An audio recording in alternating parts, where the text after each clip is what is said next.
Hello everybody, my name is Stacy. Welcome to my channel, The Liminal Space, and welcome into my daily shadow work readings. I just was called when I was filming my Eclipse reading to do a daily shadow work reading for the Eclipse portal. So from the first eclipse, which is on August 12th, to the second eclipse in this portal, which is on August 28th, we are going to look at a shadow work card. So the deck that we're looking at is the Feral Psychic by Safarah Starchild, and this deck just recently came into my life, kind of by weird paths. But things are always meant to be. And I got it immediately and I opened it up and I'm like, holy balls, this is a shadow work deck. And it is unapologetic at times. Sometimes it's like, oh, but we all need to work on these things. And what better time to work on shadow work than now, during the eclipse window. So we're just going to cut the deck, find the card, and then see what we've got. I pulled this card the first or second day that I got this deck, and I was just in love. Though I'm a Leo, and so of course I would love the lion. But the deck is called the card is called Storm Tamer. And it says, your relationship with chaos is evolving.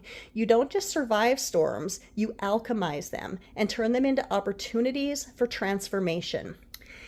So this is really interesting because shadow season, eclipse season, is a bit of a storm, and the energy has just been getting more intense and intense. I remember watching an astrology reading kind of at the beginning of the year, and somebody saying, really by the end of April, all the tough energy is going to be out of the way. I'm like, that is not true. And I'm not saying that they weren't accurate in some ways, but there is so much going on in the world, and there's so much going on with astrology. But one thing I really want to focus on with this card is it talks about you don't just survive storms, you're alchemizing them and turning them into opportunities for transformation.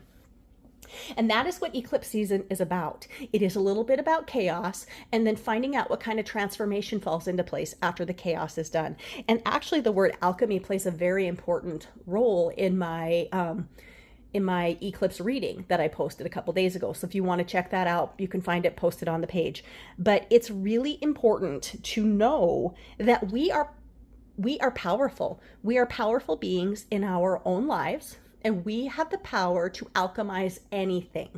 We can take the storm and make the best of it. We might lose a few tree branches. We might have a little bit of water standing around. In April, we had the most crazy thunderstorm in April. And then it gave us like 16 inches of wet snow and like 50 broken power poles. It was insane. But you do the best you can with that. You're given a gift and you work with it, right? So